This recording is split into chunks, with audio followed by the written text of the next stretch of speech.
Қайырлы күн, қадірменді көрермен.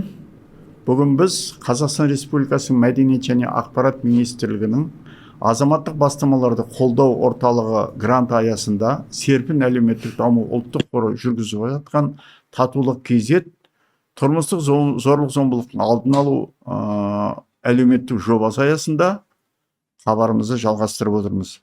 Бүгін біз сұхбат өткіземіз. Сұхбатымыздың қонағы Марғұлан Ермағанбетұлы, басқару қорының жетекшісі, болашақ бағдарламасының түлегі, ультрамарафоншы.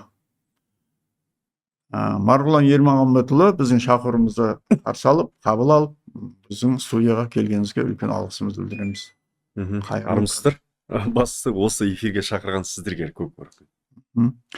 Марғұлан Ермағанбетұлы, енді сіздің өмірбаяныңызбен қазіргі өзіңіз енді ылғи айтасыз, мен мынау орта буынға қатысты жастамын деп, шынында да біз осы әлеуметтік жобаны жүргізу басында мынау өмір көрген үлкен ардагер дәрежесіне жеткен азаматтармен де жастармен де араласып сұхбат өткізіп, солармен пікірталас жобалардың жұмыстарын жүргізіп жатамыз. Соның ішінде шын мәнінде осы орта жастағы өзіміздің азаматтардың айтар сөзі бар. Себебі қазіргі мынау біз құндылықтар туралы, қоғамдағы әлеуметтік мәдени мәселелер туралы сөз қозғап, пікірталас тудырған кезде осы орта буынның айтар сөзі өте маңызды және бір салиқалы болып шығып жатқан көремісіздер. Себебі қазіргі заманауи өзгерістер, заманауи трендтерді де зерттеп біліп, солай бола тұрғанда да біздің өзіміздің ұлттық тамырымыз, ұлттық құндылықтарымыздың қасиеттерін, оның қасиеттерін біліп бағалап отыратын осы буынның өкілісі. Сондықтан бүгінгі біздің сұхбатымыз өте қызықты болады деп ойлаймын. Енді Марғұлан Ермағанбетұлы өте белсенді азамат. Жаңағы айтып отқан басқару қорының өзі осы әлеуметтік жобаларды атқаруда, солардың сапасын арттыруда да өзі заңгер есебінде, осы мынау басқару саласының маманы есебінде өте көп белсенділік танытып жүреді. Бірақ енді менің бірінші сұрағым, Марғұлан мырза, сіз енді осы болашақ бағдарламасын бітіргеннен кейін өзіңіз мемлекеттік органдарда біраз жыл жұмыс атқарыпсыз, әкімдікте, министрлік комитеттерінде. Қазір енді соның бәрін қалдырып, толықтай қоғамдық жұмыс, яғни үкіметтік емес ұйымдардың жобаларына белсенді қатысып, сондай жобалар жүргізіп екенсіз. Осындай өмірдегі бір беталыстың өзгерісінің мәні мен мағынасы, мақсаты неде болды деген сұрақтар қойсыз.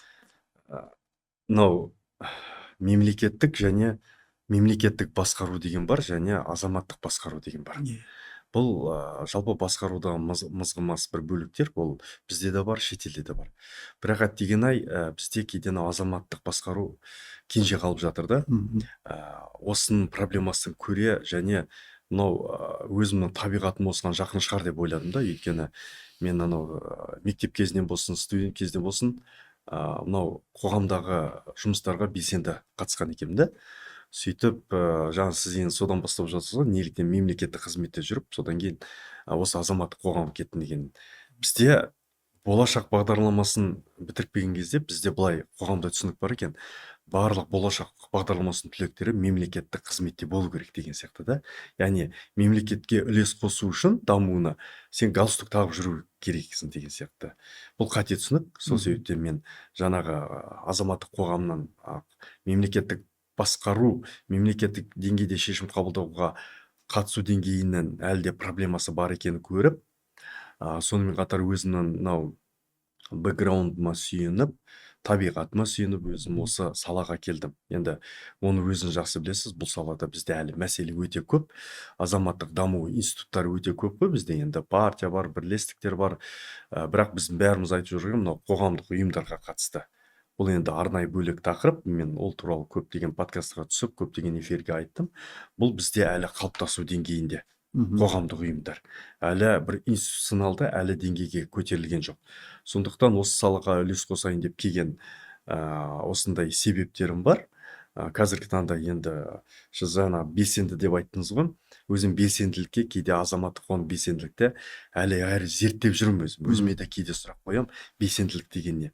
Бізде енді азаматтық даму институтында блогерлігінде түсінік кіріп жатыр ғой. Олар да белсенді деп айтамыз, бірақ мынау қоғамды адастыруда белсенді де жұмыс істеп жатыр олар, былай айтқан кезде. Сондықтан мен кейде белсенділікті былай өз тарапынан түсіндіремін да. Мен яғни қоғамдағы түйткілді мәселелерді кәсіби деңгейге шешуге қатысу. Яғни мен өзім бэкграундым мемлекеттік қызметтегі тәжірибем бар, заң жазуым бар, мемлекеттік бағдарламалы іске асыру, соны халыққа дұрыс жеткізу, сапалы жеткізу, қолжетімді тілде жеткізу. Осы уақытта жұмыс істеп жатқан жайым бар. Өте жақсы. Қандай мемлекетте осы заңдарды әзірлеуге қатыстыңыз? Сол туралы қысқаша бір хабар беріп Енді жіберсеңіз. мен Өте қызық. кіріспе ретінде айтып кетсем, жалпы анау студент болып жүрген кезде мен бітіргенде өте белсенді болдым. Өзі білімді құндылық ретінде көретін азаматпын. Сол жерде мені мұғалім болып қалдырды, бірақ мен қоймай, өзім бір арманы болды, ауылға барып мемлекеттік қызметтен бастасам екен деген сияқты. Сөйтіп ауылдан барып, ауылдан тәжірибе жинап, одан кейін қалаға келіп жұмыс істеп, жаңағы енді бұл иерархия ғой, әр деңгейде істеп келіп, содан кейін министрлікке келіп қадам бастым. Сол жерде істеп жүрген кезде мен жалпы мынау азаматтық қоғамның өлшемі құралы жергілікті өзін басқару дейді ғой. Сол саланың 3 заңына тікелей әзірлеуіне қатыстым. Енді тарихта алғаш рет бізде жергілікті өзін басқару деген басқарма ашылған болатын, содан басшы болдым. Соны мына бізде осы саланы реттейтін тікелей заңды әзірлеп, оның ішінде 10-нан аса заңға тәуелді, подзаконный акт дейді, соны әзірлеуге қатыстым. Енді одан бөлек қазір ол мемлекеттік қызметте жүріп жасаған заңдар ғой. Бірақ қазіргі азаматтық қоғамда жүр, көптеген ережелер бар, көптеген заңдар бар, соған тікелей қатысып жатырмын. Қазіргі таңда мысалы ақпарат министрлігінің аясына бізде үкіметтік емес ұйымдар туралы заң әзірленіп жатыр, енді азаматтар біледі. Ол жерде де белсенді қатысып жатырмын. Өйткені дәл белсенділікті осындай заңнамалы актілерді әзірлеу кезінде таныту керек. Бізде кейде бар ғой, заң қабылданып кеткеннен кейін, бюджет бекітіліп кеткеннен кейін ғана біз былай мәселе көтереміз. Сондықтан қазірден бастап мен өз кәсібилігіме сүйеніп, тек қана жаңағы заң емес, жергілікті өзін басқару, азаматтық қоғамның реттейтін басқа заңдарына да қатысушы болып табылады. Кеше біз сізбен бірге осы 12-ші Астана қаласы бойынша азаматтық форумға қатыстық қой. Сұрада да осы әңгіме болды. Қоғамдық ұйымдар, үкіметтік емес ұйымдар туралы заңның жобасы әзірленіп жатқанын, қаншама керемет ұсыныстар болды. Осындай өзіңіз сияқты қоғамға белсенді азаматтардың ұсыныстарының арқасында, әйтпесе бізде ұғым бар. Оны мемлекеттік орган әзірлейді, оны парламент бекітеді, талқылап, сонымен болды деген. Ал енді азаматтық пікір кейде тысқары қалып қалады. Бұл әрине дұрыс емес. Бұл жерде қосып кетейін, азаматтық қоғам комитеті бар ғой, ашықтық танытып жатыр қазіргі таңда. Осы заңның негізгі субъектілері бұл жаңағы үкіметтік емес ұйымдар ғой, солардың мүшелерін өзін қатыстырып жатыр ғой қазір. Ұсыныстарды айтыңдар, беріңдер деген сияқты. Бірақ енді дәл осы жерде бізде белсенділік аз болып жатыр, шын айтқан кезде, оны жасырмау керек. Сол себептен басқа ұйымдар осындай жерде атсалысу керек. Көбіне осы азаматтық жаңа үкіметтік емес ұйымдар кешегі кездесуден байқадық, көбіне сол грант алудың жолын ойлайды, жеке мүдде. Ал енді қоғамдық үлкен ірі мәселелерге келгенде сол онша енжарлық танытып жатады. Енді осы тұрғыда өзіңіз сол қоғамның әлеуметтік, мәдени, саяси дамуы, заңдардың дұрыс ары қарай жүзеге іске асырылуы деген сияқты мәселелерге жаңа белсенділік танытып жүрсіз деп айтып жатырмыз. Талай мынау телехабарларға, әлеуметтік желіде өз ұстанымдарыңыз бар.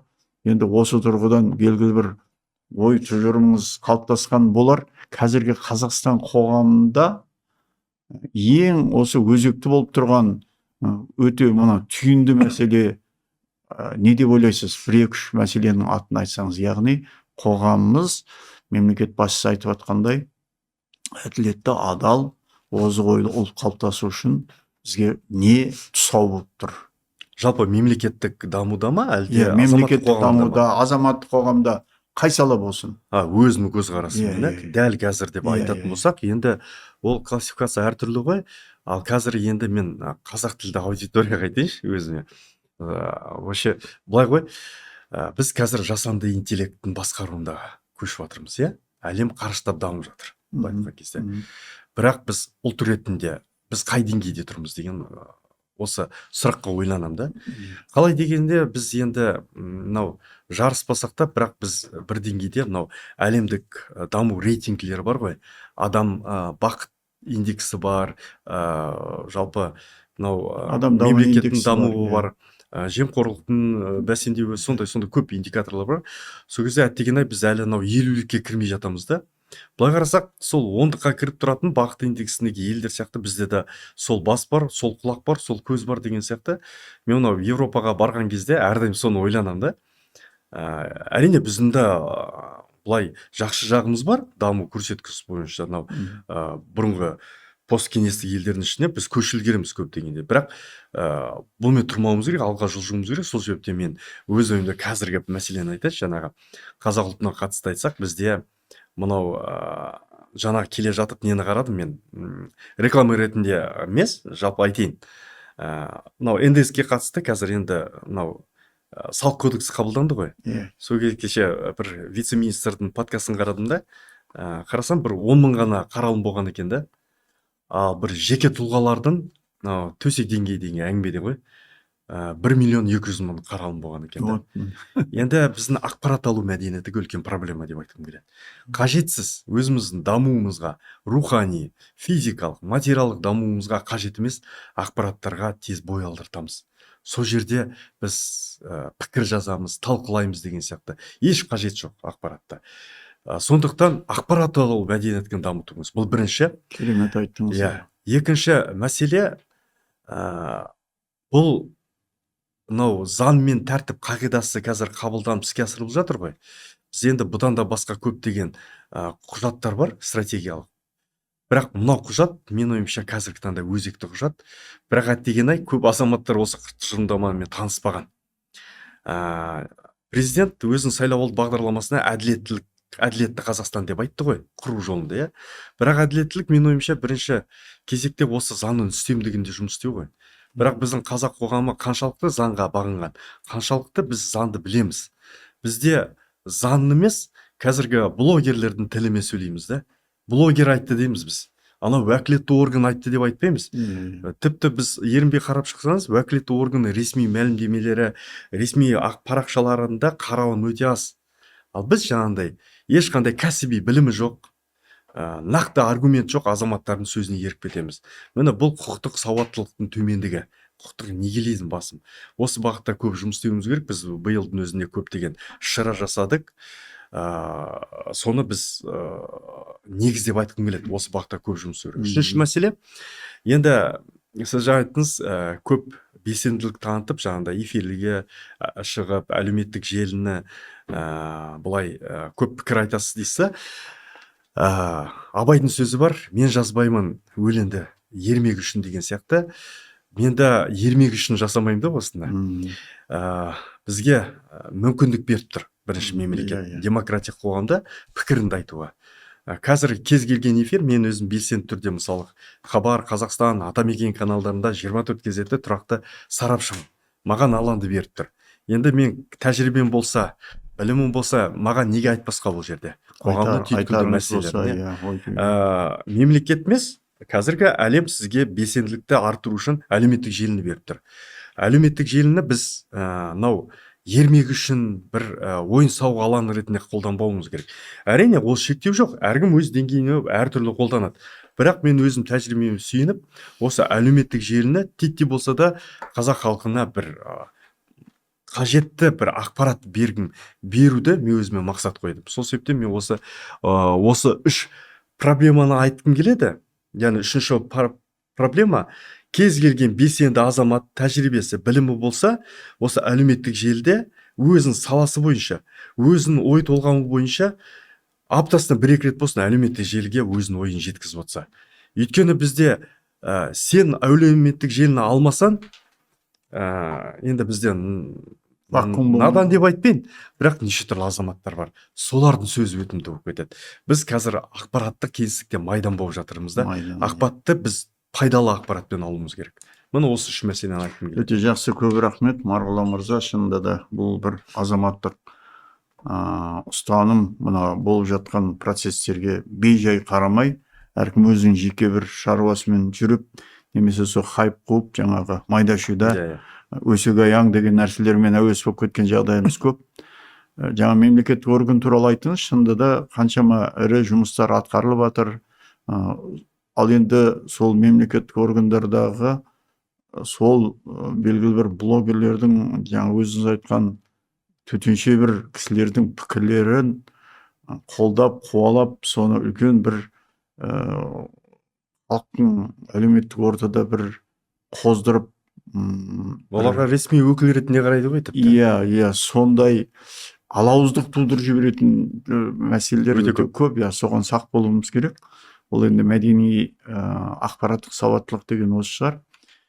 Енді сәл басқа тақырыпқа ауысқымыз келіп отыр. Себебі бүгінгі біздің сұхбатымыздың өзі тақырыбы ер азаматтың қазіргі қоғамдағы портреті, бейнесі деп алдық осы тақырып. Себебі ер азаматтың қоғамдағы рөлі бөлек, ал енді отбасындағы мынау тұрмыстағы рөлі туралы, орны туралы, мынау отбасы құндылықтарын дәріптеу, отбасы институтын нығайту, балаларымызға дұрыс тәрбие беру жағында да үлкен сұрақтар көп. Қазір осы тұрғыда біз жақында Марғұлан мырза өзіңіздің қатысуыңызбен бір қызық диалог өткіздік осы студияда.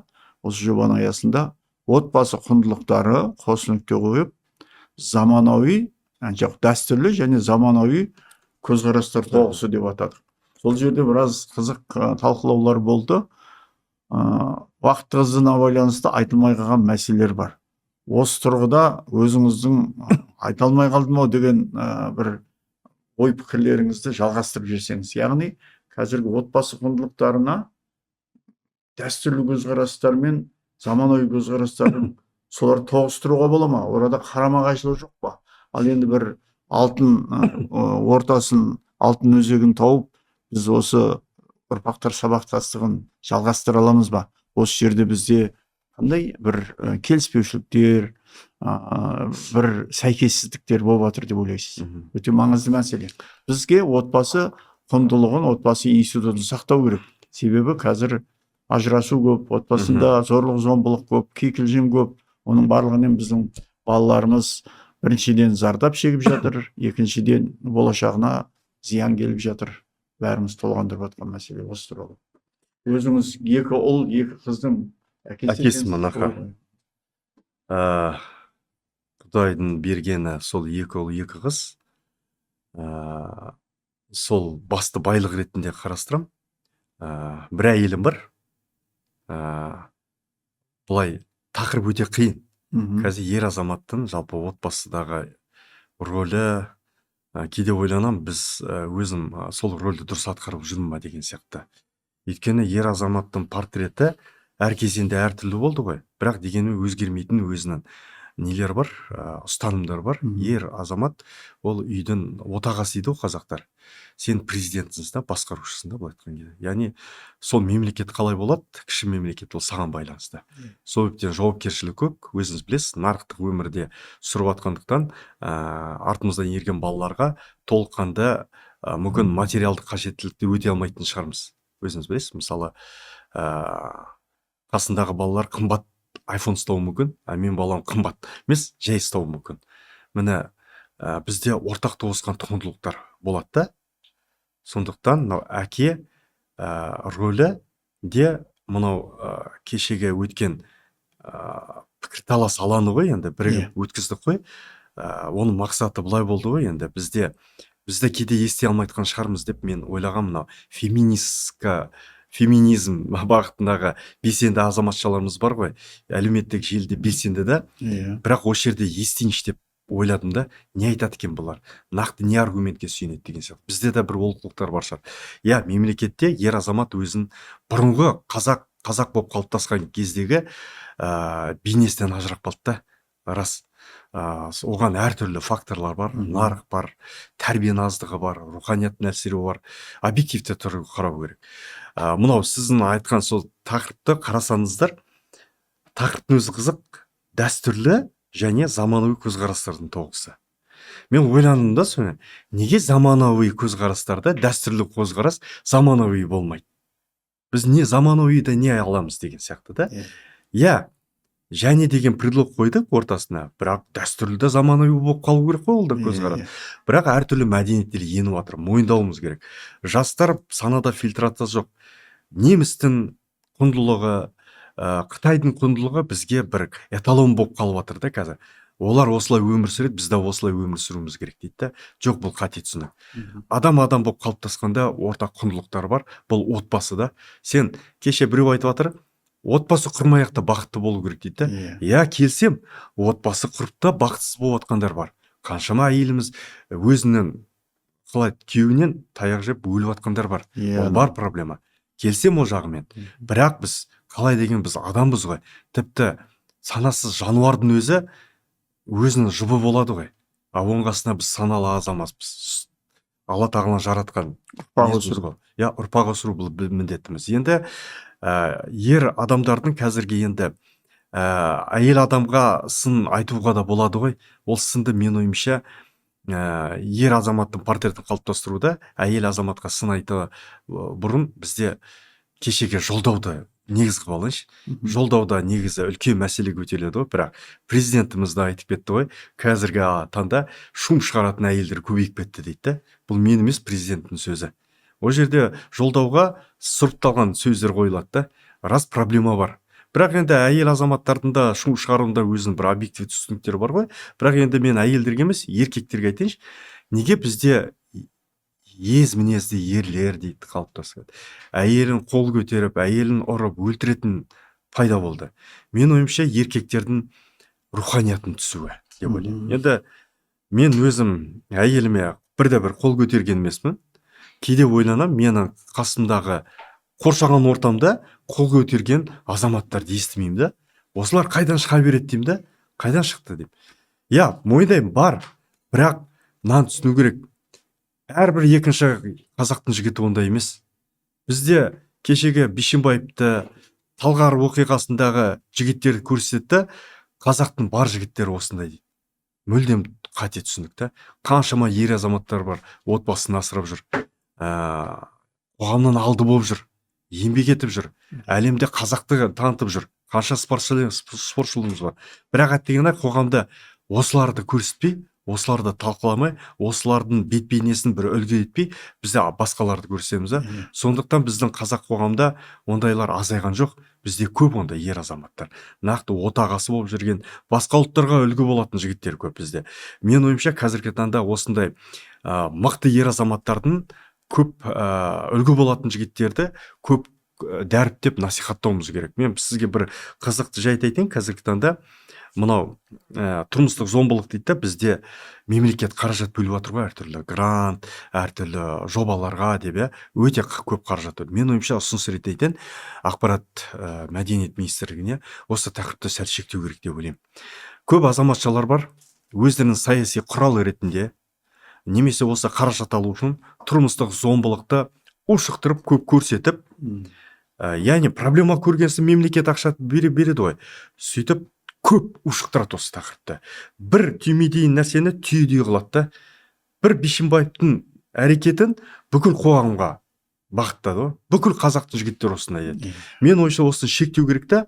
Ал осы мәселені алдын алу үшін біз еркектермен тәрбие жұмысын жүргізуіміз керек. Қалай істеу керек? Ол үшін руханияттық жігіттерге оятуымыз керек. Сен еркексің, еркек болғансын, әйеліне ешқашан қол көтермей көресің. Әйеліне бір қол көтердің ба, сен еркектікінен айырылу керексің. Тіпті қоғамда мынандай сана қалыптастыру керек шығар. Әйеліне қол көтерген еркекті, меніңше, жолдастары араласпау керек шығар деп. Тіпті мынау Японияда барша, енді барып көрген жоқпын, бірақ соны айтады, әйелмен ажырасқан дейді да, еркектер мансап шектеледі дейді. Сондай бар, білмеймін, мен сондай әлеуметтік желіде оқығам. Сондықтан мынадай жобаларды жас балаларды мектептен бастап еркектік мінезге қалыптастыру керек. А еркек деген кім? Ол өз-өзіне жауапкершілік ала білетін, керек болса мынау не тек қана нашақорлықпен айналыспайтын емес, арақ ішпейтін емес. Мен өзім ұстаным бар да, қазақтың жігіттері арақ ішпеу керек, темекі тартпау керек, өсек айтпау керек. Сосын отбасына міне үйлендің ба, сен міндеттісің. Әйеліне де, балана да деген сияқты. Не досыңыз, бір кейс ретінде айтайын, қазіргі таңда жігіттердің арасында мынандай ұйымдар бар. Спарта дейді, қаһарман дейді, дала қырандары деген ұйымдар шығып жатыр да. Қарап отырсақ сүйсінемін да, мықты қазақтың жігіттерін тәрбиелеп отыр кәдімгі. Сол жерге барсаңыздар, мемлекет ешқандай ақша беріп отқан жоқ, бірақ жігіттерге не айтады? Сен ез болма дейді, сен спортшы бол дейді. Андай отбасына жауапкершілікпен қара дейді, кәсіппен айналыс дейді. Осы үш құндылықты дәріптейді екен. Міне сол ұсыныс ретінде осы подкастты нетіп, еркекті тәрбиелеу үшін осындай қадамдарға бару керек деп ойлаймын. Өте үлкен ой айтып жатсыз, Марғұлан мырза. Шынында да ер азамат енді отағасы ғой. Президент қой. Иә, кемені қалай барады соған байланысты. Ал енді жаңағыдай қазақ жалпы өзі намысшыл халық қой. Қоянды қамыс өлтіреді, жігітті намыс өлтіреді деген сөздің өзі қайда жатыр? Мысалы, шын мәнінде намысы мықты, рухы биік жігіттер еш уақытта жаңағыдай әрекеттерге бармау керек, өзінің келбетін ұстап жүру керек. Бәрі жаман емес, шынында да біздің азаматтардың адамгершілігіне, намысшылдығына, осы жауапкершілігіне таң қалып жататын біздің шетелдік қонақтарымыз өте көп. Сол дәстүріміз жалғаса берсін. Шынында да жаңағы әңгіме ол рас, осы талқылауды сөйтіп қойдық. Өйткені шынында да мынау дәстүрдің озығы бар, тозығы бар деп айтамыз. Ол да рас қой енді мысалы. Келісемін. Иә. Бұрынғы кезде болған дәстүрлердің барлығын дәл қазір осы қолдана беруге болмайды. Мысалы, өткенде парламент депутаты Мұрат Абдулламетұлы Әбенов мырза да айтты ғой, мынау жастармен кездесіп, мынау Тұран университетінде сол жастар көрсетті, айтып, соны проблема мынау қыздар зорлап ұрлап алып қашу. Енді көп жағдайда көңіл бөліне бермейді, бір отбасының проблемасы сияқты ауыл шамал беректі шулайды қояды. Қалыпты жағдай, ол бір дәстүр сияқты. Қыз алып қашыпты деп бір қол соғып қуанып отыратындар да болады, бір қызық болды деп. Ал енді қарап отырса, ол қыз баланың тағдыры. Ол ертең оның өмірі қалай болады, бүкіл өмірі соған байланысты біздің парламентіміздің өзі осы дәстүрлердің озығы мен тозығын ажыратып, ішіндегі дұрыстарын құндылық ретінде осы бізге заңға енгізіп, қоғамдық ортаға, мәдениетке тарату да біздің белгілі бір міндетіміз сияқты.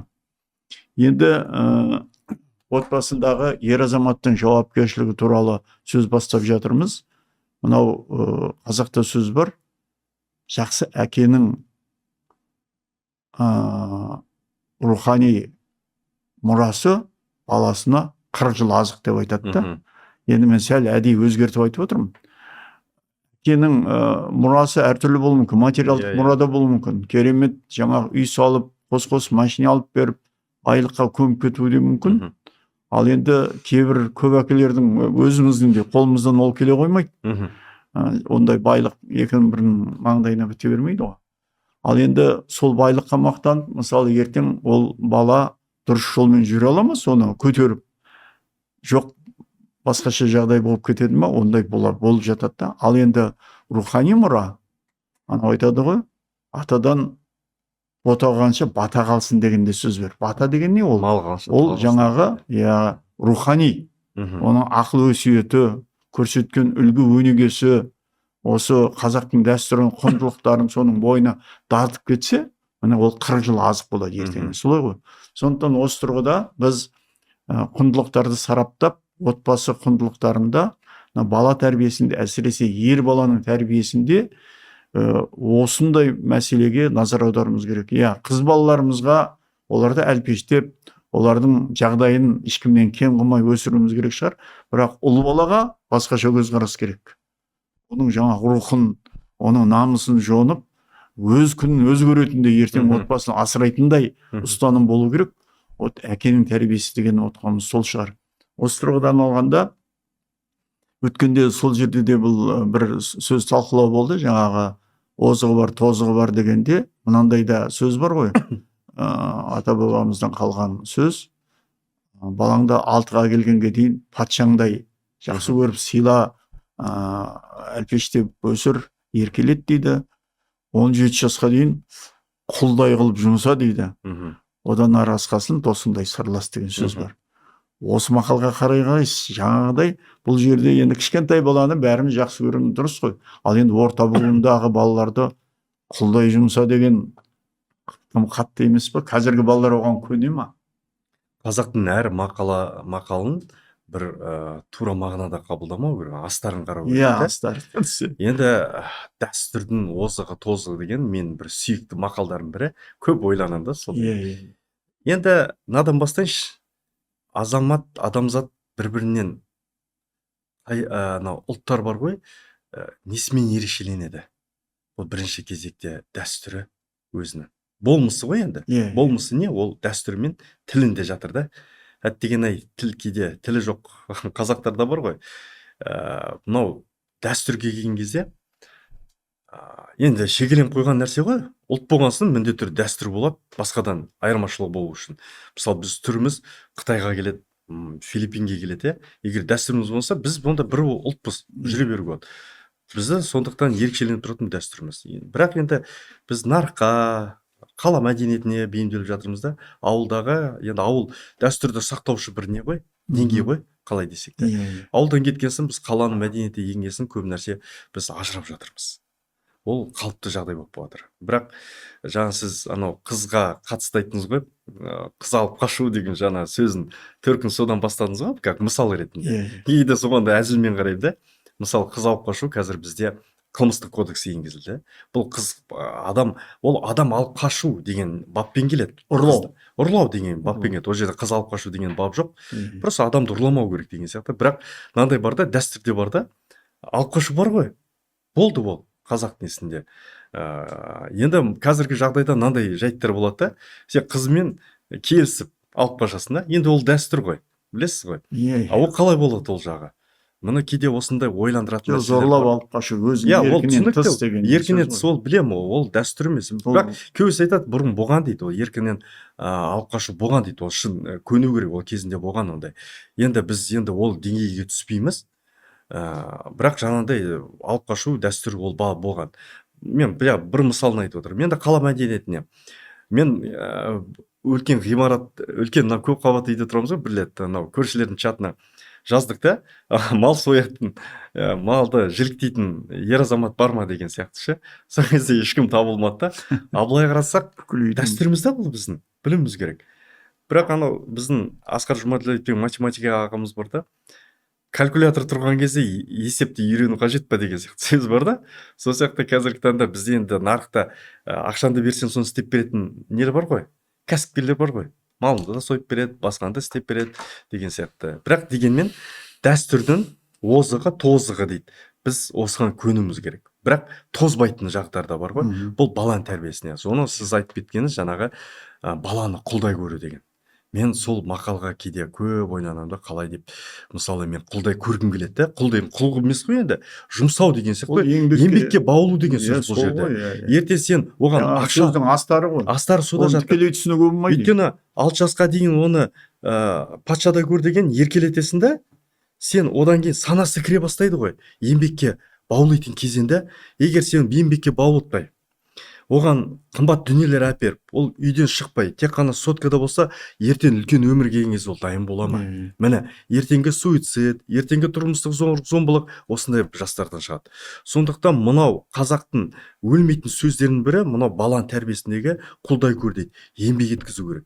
Бірақ енді қалада тұрып отырмыз ғой, кейде ойланамын, мен осыны баланы қай жерде құл қылып көре аламын деймін да, қорамыз жоқ, мал ұстап жатқан, иә. Әкелетін суымыз жоқ деген сияқты. Вот міне еңбек құндылығы әлсіреп жатырмыз ол жерде.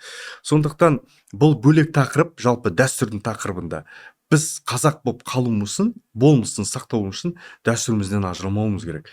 Иә, басқа орыс тілді болып кеткен азаматтар бар ғой. Иә. Оларды айтпағанда қазақ тілді ортаның өзі кейде алшақтап жатыр. Егер сол дәстүрді біз толық түсініп астарын өмірімізге бейімделе алғанда, мына тұрмыстық зомбылық та болмайтын еді. Балалардың суициді болмайтын еді. Ажырасуда болмайтын еді. Міне дәстүрдің біз қазақ болып қалыптасқанда негіздерін біз алшақтағаннан кейін осындай қоғамдық мәселелер туындап жатыр. Өзім ойым соны, бұл бөлек тақырып, әлде қарастыру керек. Иә, бұл өте терең тақырып қой. Шынында да жаңағы айтылған мәселе, енді қалалық балалар шынында да жаңағыдай еңбек тәрбиесін көрмей жатыр. Не істеу керек деген сұрақ барлық жерде бар. Актуалды тақырып. Иә, менің ойым, ол енді үйде елдің бәрі қаншама қаласа да оны жасай алмайды. Бірақ мынау ең не бар ғой, мектеп бар ғой. Мектепте осы еңбек тәрбиесін күшейту керек шығар. Мысалы, кезінде мектеп жанындағы учаскелер болды, иә. Өте керемет. Қазір қарап отырсақ, солар жоқ. Балалар мектепке барғанда тек оқу. Ал енді бар анау кетпенмен күрек ұста десе, әке шешесі де ойбайлап шығады. Бала құқығы дегенді енгізіп алды. Иә, бала құқығы деген. Кезінде бала, біз өзіміз пол жуаттығымыз мектепте, білесіз ғой, кезекеді. Қазір балаларға бір тряпка ұстатпайды, бала құқығы дейді. Вот міне осында жатыр. Өзің отырған жерін тазалаудың өзі, мысалы, содан енді. Ол талаймен көрген балалар оған әдеттенбеген, анау апайлар пол жуып жатса, барып шелегін теуіп кетеді, немесе қағазды лақтырып кетеді, сол шелектің ішіне тряпкасына аяғын сүртіп, сондай. Себебі оларда ол құндылық, адами қасиеттер осы тұрғыдан қалыптасып жатқан өте қауіпті нәрсе. Сосын мынау жоғарғы сыныптарда мектеп жанынан бұрын УПК дейтін оқыту тәжірибелік кәдімгі станциялар болатын, комплекстер. Мамандыққа тәрбие. Біздің кезде болмапты онда. Сол. Ол кеңестік үкіметтен көп жамандаймыз, бірақ сондай жақсы нәрселер болды ғой. Сол кезде бүкіл жаңағы мектеп түлектері бітірер кезде кәдімгідей бастауыш мамандықтарды алып, қолдарына куәлік алып шығатын, олар кәдімгі соларға белгілі бір кешен ұйымдастырылып, талай нәрсені үйреніп шығатын. Соны қазір неге жасамасқа? Мысалы, барлық шетелдік тәжірибе осыны көрсетіп отыр. Біздің балаларымыз мектептен шығады, академик болып шыққан сияқты болып шығады ғой. Бәрін жаттап, жаңа ЕНТ тапсырса болды. Қолынан келетін функционалдық сауаттылық деп шулап жүргеніміздің бәрі, сондай нәрселер болмаса, ол қалыптаспайды бәрібір. Сондықтан енді Жапонияның да, Қытайдың да, Кореяның да тәжірибесін бәрі көрсетіп отыр ғой. Ол жерлерде де құндылықтың бәрі сақталған, ол жерде де дамыған ел, бірақ балаларға анандай тәрбие беріп отыр. Еңбек құндылығы. Еңбек құндылығын басты орынға қойып отыр. Сол елдер дамып жатыр. Біздің осы тұрғыда жалпы мынау оқу процесінде осы мәселе ақсап жатыр деп ойлаймын. Кезінде бар нәрседен біз айырылып қалдық. Енді тағы да бір сәл жаңа тақырыпқа қарай ауыссақ, Марғұлан мырза, өзіңізді осы Қазақстанға белгілі ультрамарафоншы, яғни ұзақ алыс қашықтыққа жүгіретін бір керемет неңіз, қабілетіңіз, өнеріңіз, хобби дейміз бе, бар екен. Тіпті мынау Атыраудан Алтайдан Атырауға дейін жүгірем деген талап болып, орта жолда неше түрлі қиындықты көріп, ауырып больницаға түсіп, температура 39 болып, соның бәріне шыдап, сондай талап қойғансыз. Одан кейін тағы Қазақстанды басқа азаматтармен бірге жүгіріп өткен, бір енді ол өте сирек кездесетін қасиет. Жобаға болғанда да оған әр адам бара бермейді ғой, біздің ойымызға да кіріп шықпайды мысалы. Сондықтан осы хоббиіңіздің сыры неде, ол сізге не береді? Ол мына жастарға қандай өнеге береді деген сұрақ қойсам деп отырмын. Көбісі мені сол жағына танып жатады, ультрамарафоншы ретінде. Бұл жалпы мен бала кезімнен күреспен айналсам. Анау 8-ші сыныпта барған екен, содан бері жасым 43-те әлі күресіп келе жатырмын. Енді қанымызға сіңген шығар. Бір бос кілемге шықпасам тұра алмайтын нем бар. Дерт деймін ба? Күрестің қандай түрі? Негізі самбо, дзюдомен айналысам. Мен де самбомен айналысқам, керемет қой самбо деген. Түсінесіз, онда жалпы бос кілемге бір шыққансын, одан бір ләззат аласыз да. Қазір бізде ардагерлер қозғалысы бар, шеберлер арасындағы чемпионаттарға қатысып тұрам. бірақ мынау министрлікте жұмыс істеп жүрген кезде бірнеше рет Европаға бардық тәжірибе алмасуда. Заң жазу процесінде соны көрдік та. Сол кезде мен Қазақстан делегациясымен барған кезде бір байқағаным, біздің қазақ азаматтары енді барлығы емес, бірақ көбісінде барған бетте арақ ішуге Ой, бұл кірісіп кетті да. Содан мен шығып хобби. Біздің енді совет үкіметінің несі ғой, жаман жағы ғой біздің үйренгеніміз. Сөйтіп таңерте ерте тұрамын да, біз әр жерде болдық, сол жерде андай қалада болдық, ауылда болдық, сол жерде Европада. Сол кезде қарасам, мынау саябақтарда азаматтар көп жүгіріп жүрген, таңғы жүгіріп жүрген да, өте көп кәдімгі көрдім өзім. Елге келсем, ол мәдениет әлі ақсап жатыр. Я бізде совет үкіметінен бар ғой енді қалыптасып жатыр, бірақ бізде қарап отырсақ мынау жалпы бұқаралық спортты дамыту емес, кәсіби спортқа көп көңіл бөлеміз да, и халықтың барлығы тек жанкүйер болумен ғана айналысады екен. Бітті. Соны біз спорт мемлекеті деп қарайды екенбіз да, олай емес екен. Салауатты өмір салтына бейімделген халық бізде төмен болып тұр. Әсіресе қазақ халқының ұғымында. Қазақ халқы спортты 25 жасқа дейінгі ермек ретінде қарайды екен да. Жастардың бос жүрмей айналысатын дүниесі ретінде қарайды екен. Одан кейінгі 30-дан кейін асып біреу ауылда жүгірушісе, осының жұмысы жоқ па, бір еріккен азамат, адам деп қарайды екен да. Көрдіңіз ба? Сана жатыр да. Яғни бізде басты байлық денсаулық дейміз да, бірақ той томалақта денсаулық үшін алып қоямыз демейді. Арақ ішеміз, көрдіңіз ба? Бірақ сол азаматтар өз денсаулығын, азамат өз-өзін құрметтеу денсаулығын басталады да, өз денсаулығын құрметтеуді. Бірақ денсаулықты жағдай жасауда қадам жасамайды екен. Мынау онкология ауру бойынша біз 10-қа кіреткенбіз, әлемде ойланшы. Я семіздіктен қанша алға шығып жатырмыз. Сөйтіп ойлана келіп, мен көрекші осындай бір эффект болатын жобалар жасайықшы дедім да. Өзім енді марафон жүгіріп жүрдім, бір қызық айтайын. Мен марафон деген өзі 42 километр ғой. Бірақ жұрттар сияқты мен 5-10 километрден емес, бірден 42 километр жүгіріп кеттім. Сөйтіп өзім төзімдігі даярлығымды көрдім да, сөйтіп мынау әйгілі, әлемге әйгілі Оскар алған Форест Гамп деген кино бар да.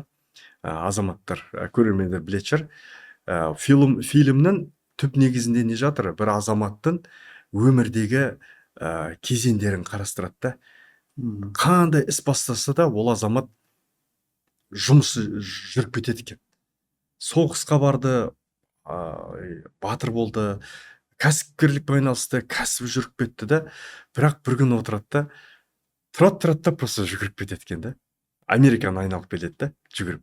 Сол кезде бұны Биги Форест дейді, Форестті танымалдылығы арттырып кетеді да.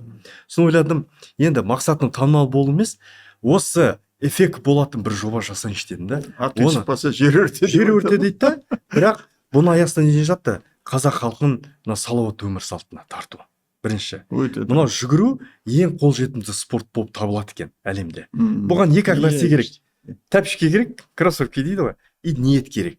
Бітті. Осы екі нәрсе болса, сен айналысып кетесің. Бұған үлкен қымбат инфрақұрылым керек жоқ, команда керек жоқ. Бірақ бұл спорттың төресі болып табылады да.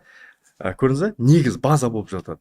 Сөйтіп бірінші мақсат қойдым, халықтың арасында салауатты өмір салтын насихаттау жастарға. И екінші мәселе ішкі туризмді дәріптеу. Білесіз ғой, бізде қазір әр қазақтың арманы Дубайды көру, Мальдиваны көру, Таиландты көру. Бірақ ата бабасының жері, айтады ғой, найзаның ұшымен, білектің күшімен қорғаған тарихта болды ғой. Қанша ғасыр бізді жоңғарлар басып ала жаздады ғой. Сол жерді біз өзіміз сүйсінбейміз ғой, қазақ. Ұлытауды көрейінші, Түркістанды көрейінші, Қатонқарайды көрейінші деп арман қоймайды. Мальдивиді көріп кетейінші дейді. Міне көрдіңіз бе? Соны ішкі туризмді, міне патриоттық осыдан басталады. Ішкі туризмді сен бірінші дамыт өзің. Өз жеріңді көр деп, сөйтіп тұрдым да, Қатонқарағайға бардым да, содан негізі Атырауға дейін жүгірем дедім мен. Енді қазақтың төл сөзі бар, Атыраудан Алтайға созылған жер дейді. Осыны көрейінші. Қанша километр ол? Жоқ, ол 3000 бір нәрсе болады екен қашықтық. Бірақ мен енді жаңа айтып қалдыңыз ғой, Ақтөбеге келген кезде мен отравление дейді ғой, орысша. Сондайға тап болып, ауырып, сөйтіп тоқтадым Ақтөбеден қасынан. Бірақ жігіттің бойында намыс деген бар ғой. Келесі жылы бұл шығыстан батысқа дейінгі жүгіріс болды.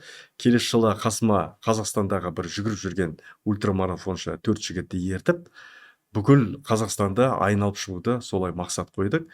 Алла тағала бұйырып, сол 70 шақырымды біз 5 жігіт болып өтіп Қазақстанның Гиннес рекордын жасадық бірінші болып. Мақсаты осы, бұл жерде бір хайп емес, бұл жерде таза идеологиялық қазақ халқын салауатты өмір салтына насихаттау болатын. Бұмен біз әлі тоқтамаймыз, бірақ негізі жобамның аты менікі Номатран болды. Ақпарат ретінде айтайын, Номатран деген көшпенді ран жүгіру, яғни көшпенділер жүгірісі дейді. Бұл неде жатыр? Яғни біз көшпенді халықпыз. Көшпенді деген бұл қыстақтан жайлауға көшуді айтпайды. Бұл біздің өмірде қозғалысымыз да. Біз қазір ғылымға, білімге, әлемді тануға, саяхаттауға, көптеген нәрсені енгізуге, өмірімізге қозғалыста тұруымыз керек. Мұны мақсаты осы болды. Өте қызық, адам сенгісіз, енді Қазақстанда айналып шығу деген жүгіріп, ол жай көлікпен жүгіріп, көлікпен айналып өтудің өзі бір адам сенгісіз нәрсе. Енді мақсаты былай ғой, жаңа айтып кеттіңіз ғой, көлік деп айтып кеттіңіз. Екі аяқпен адам өткенсін, неге көлікпен адам Қазақстанда айналып шықпайды? Көп шығу керек қой. Талай жерді көрдіңіз, талай халықпен кездестіңіз, талай адам, енді ол шынында да сондай талап жасап жатқан азаматтарға сый құрметін көрсетеді ғой. Ол сыйластық, шынында да Қазақстанның табиғатын тамашалап та талай жерді көрген шығарсыз. Енді адам қызығатын нәрсе. Сондықтан бізде осы Марғұлан сияқты азаматтардың осындай спортқа, салауатты өмір салтына деген осындай жобаларын қолдауымыз керек деп ойлаймын, үйренуіміз керек. Енді сөзіміз соңында жаңа айтып кеттік, Ұлытаудан шыққан азамат солы ғой. Ұлытау деген қазағымыздың ең қастерлі, ең киелі деп ата-бабаларымыздың талай бас қосып, хандық құрып, сол жерде өркениет құрған, содан бастау алған руханиятымыздың да бастау киелі жер ғой. Сондықтан осындай жерден туған азаматтар мықты болады шығар деп ойлаймыз. Мемлекет басшысының өзі алғашқы құрылтайды Сораға барып өткізді ғой енді. Жошы ханның басына барып тәу етіп. Сондықтан Марғұлан мырза, музыка бар ғой, соны қойып.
Марғұлан мырза, бүгін хабарымызды осы сіздің туған жеріңіз туралы осындай керемет өлең бар екен, сонымен аяқтасақ деп жатырмыз. Ұлытаудан туған осындай ұлдар көп болсын. Жаңағы өзіміз айтқандай өсек аяң арақ ішіп, темекі шегіп, жаңағы наркотикпен айналысып, қалай болса солай азып тозып жүрген азаматтардың қатары сереп, өзіңіз сияқты елге өнеге көрсететін рухани әлемде де азаматтық бастамаларды қолдап, оның үстіне өзіңіздің жеке өнегеңізбен жаңағыдай спортқа, салауатты өмір салтынан насихаттап, бала шағаңызды сұрап өнеге көрсетіп жатқан өміріңіз өркенді болсын. Бүгінгі хабарға келіп, осы өте мәнді, маңызды әңгіме айтқаныңызға үлкен алғысымызды білдіреміз. Сөз соңында айтарыңыз бар ма? Эфирлерінен қашпаймыз, сізге шақырған жерден қалма дейді, бірақ өзім көбінесе әлеуметтік желіде тойға қатысты көп айтамын да. Қазақ той емес, ойлы жерлерге көп бару керек деп. Сол себептен мынау подкасттар қазіргі таңда жаңағындай өсек аян сондай әңгіме өтудің жеке басты емес, жалпы қоғамдық түйткілді мәселелерді көтеретін алаңдарымыз көп болсын. Жалпы мынау жаңағы Ұлытау деп айтып кеттіңіз ғой, біздің қазақта қасиетті жерлер көп. әр адамның өзінің туған жері қасиетті да. Бірақ біз мынау кеше президентіміз алғашқы құрылтайда осы ұлытауда не үшін жариялады? Өйткені біздің қасиетті киелі жерді сол құрылтайда айтылған мәселелер қазіргі таңда біз соның іске асырушы болып табыламыз, азаматтық қоғам. Осы подкастты пайдаланып кетіп, мен айтайын дегенім, жалпы мемлекеттің даму процесі тоқтамайды, әртүрлі мәселелер бола береді. Сондықтан біз мынау қоғамдық белсенділер, азаматтық қоғам институттары бейжай қалмай, осындай әрдайым белсенділікті танытып жүру керек деп ойлаймын. Көп рахмет, аман болыңыз. Осымен қадірменді көрермен, татулық кз жобасы аясындағы келесі хабарымыз аяқталды. Аман сау болыңыздар.